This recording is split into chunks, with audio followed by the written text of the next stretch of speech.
Olá, como vai? Estamos de volta com mais uma edição da nossa Web TV A Band no Ar, a informação num clique. E hoje o quadro que nós vamos abordar é inspeção na prática. Você já sabe, né? É para falar sobre os diversos métodos de ente, as aplicabilidades, a evolução dos métodos, erros e acertos. Mas claro que eu, apresentadora, não tenho condição de falar sobre isso. Então eu trouxe um especialista aí, um convidado muito querido, que é o Henrique dos Reis.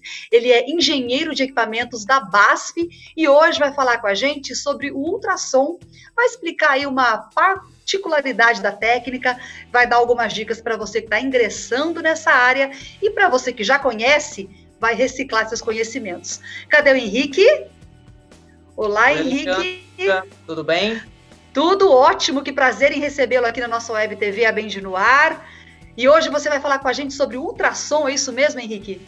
Isso. Primeiramente, prazer é o meu, né, de estar conversando com você novamente, né, voltando aí de forma virtual, mas na casa aí onde me formei, aí onde iniciei minha carreira profissional.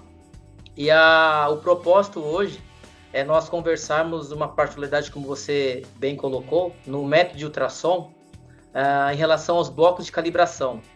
Então, todos os ingressantes, os profissionais experientes, o pessoal da área aí de muito tempo, já sabe, né, da importância que tem quando nós utilizamos aí a inspeção em tubulações. E para fazer a inspeção em tubulações, principalmente, nesse quesito, nós necessitamos dos blocos de calibração, né, nos blocos curvos, especificamente. E é um tema muito, assim, que ultimamente ele está um pouco mais latente. Por quê? Por causa dependendo da área que você está, né, da obra que você esteja trabalhando, a quantidade de blocos, a necessidade ou não. Então, partimos do princípio que nós temos que seguir uma norma, né? Então, nós vamos seguir a norma WASME 5. E lá ele deixa bem claro a tolerância que há tanto para o uso da espessura, 25%, tanto quanto ao diâmetro da tubulação. Então, você tem um diâmetro para menos, né, que é 0,9, é um número adimensional, e para mais, 1,5. Então, você tem um range que você pode utilizar de blocos. Então, não necessariamente tem que ser aquela... se eu estou com a tubulação de 2 polegadas, espessura de 5 milímetros. Não necessariamente tem que ter aquele bloco de acordo com aquela tubulação. Você tem um range. É óbvio que tudo isso está tudo procedimentado, elaborado pelo nível 3 do método, no caso ultrassom. E o pessoal da inspeção, nível 2, nível 1, tem que seguir aquele procedimento. Fico alerta em algumas situações, né, que nós conhecemos, principalmente no mundo offshore, que você tem todo um processo burocrático e complexo de embarque. Então, muitas das vezes, há questionamentos, eu tenho que levar meu bloco de calibração para a plataforma ou não, posso fazer a calibração fora e utilizar. Nós sabemos que a boa prática, ela faz o seguinte, você tem que fazer a calibração todos os dias, para verificar se o seu refletor está correto, e assim outros detalhes que você tem que seguir, né, com aquele item de calibração. Então, um protocolo, né, Henrique? Você tem que seguir alguns procedimentos, né, literalmente é o procedimento. Então, nós temos esse conceito, tanto para um aparelho, eu vou fazer uma demonstração muito rápida aqui, tá? Só para fazer uma exposição. Tanto o aparelho manual, vocês conseguem ver aqui o aparelho. Certo. Esse é o ultrassom manual. Esse é um aparelho de ultrassom manual. Então, eu uso também, faço inspeções, o mesmo procedimento, tá? Tanto para um aparelho também, um phase array. O pessoal fala, o phase array é automático, ele faz tudo... rápido. Não, ele tem que fazer o mesmo processo. Eu preciso dos mesmos tipos de blocos, os mesmos tipos de processos. Então, o phased array, só te interrompendo um pouquinho, é uma evolução do ultrassom, né? Sim. Mas assim, alguns detalhes, alguns procedimentos continuam iguais. Sim, no que tange, Alexandre, no que tange a parte de calibração, não muda muita coisa. A diferença é que você tem que usar no aparelho manual, né? Um cabeçote de um ângulo determinado por cabeçote, e no phase array nós temos um mosaico de cabeçote de cristais, né, que você simula um range, por exemplo, de ângulo de 45 até 70 graus. Então, em um único transdutor, você tem um range maior de ângulos. E no manual, você tem só apenas um cabeçote por cristal, né? Um ângulo por cristal. Então, essa diferença bem sucinta, tá? Porque nós somos apenas um bate-papo aqui, uma conversa bem tranquila, assim, bem rápida, né?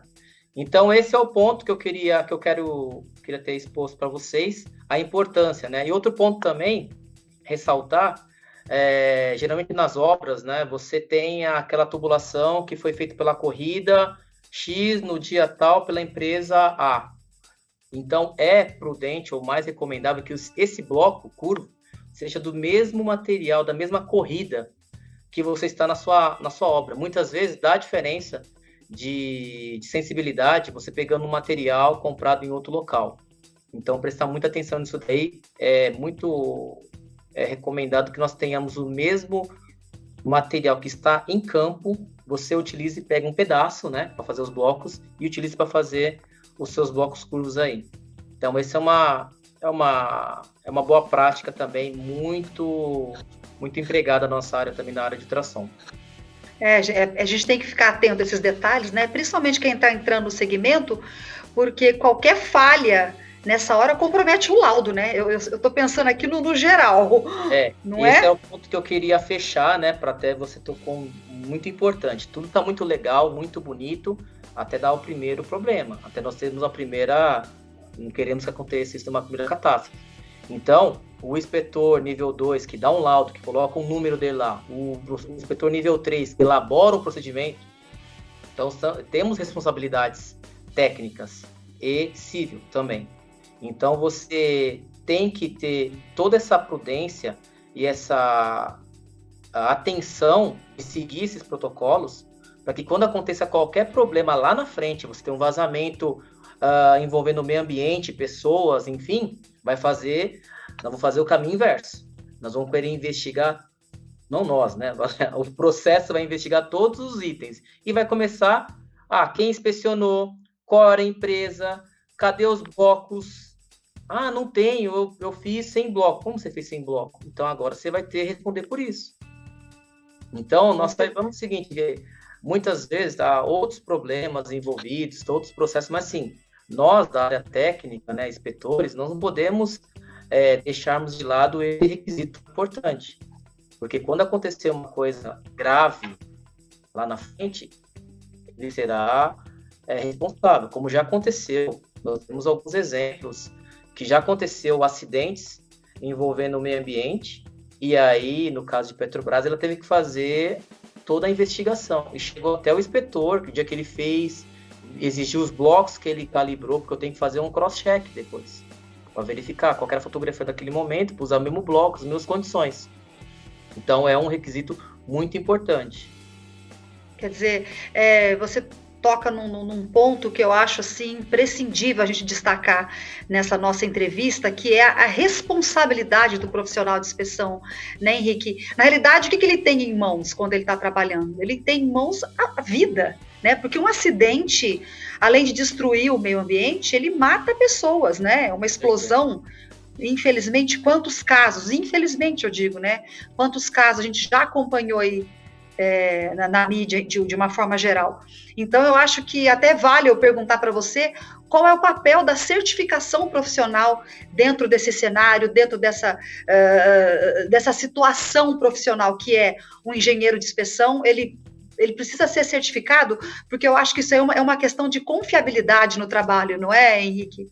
Não, com certeza. Eu vejo que a certificação hoje que nós temos da BEND, né, ela é uma padronização de tarefas, de atividades que nós fazemos aí no dia a dia. Então, isso é muito importante, porque uma pessoa que faz uma inspeção aqui no Brasil, seguindo a nossa ISO 9712 e tal, vai fazer a mesma inspeção nos Estados Unidos, no Canadá. Isso não se discute. Então, nós temos essa responsabilidade, porque parte do princípio também que você tem uma responsabilidade técnica, você geralmente é um técnico mecânico, um engenheiro de inspeção, um engenheiro mecânico, enfim. Então, você tem também uma escolaridade técnica, né? Então você tem um CREA, um CFT envolvido, e somado a isso, nós temos o nosso SNQC, que é a acreditação de uma OCP dizendo que você tem habilidade, que você prestou aquele processo de qualificação e foi apto.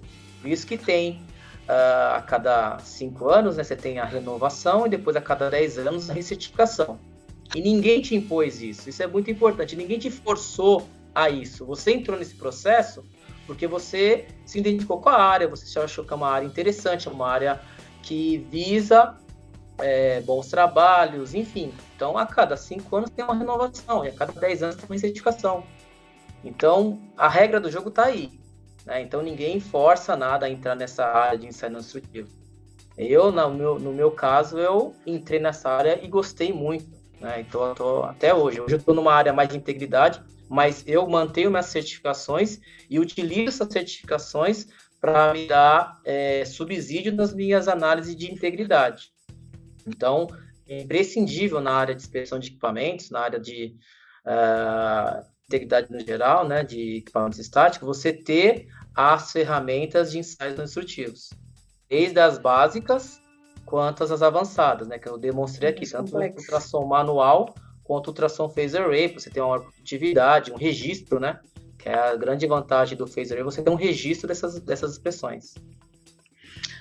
Muito bem, eu acho assim não, eu tenho certeza que essa foi uma aula, uma aula em pouco tempo, mas muito ampla em conhecimento. Muito obrigada, viu, Henrique, pela sua participação.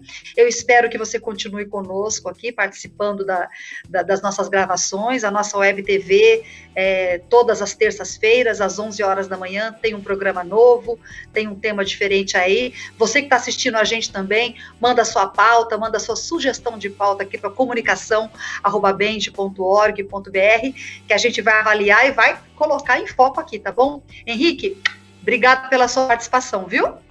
Ok, Alexandre, eu que agradeço. Um forte abraço a todos aí e fiquem bem. Obrigada, tchau, tchau.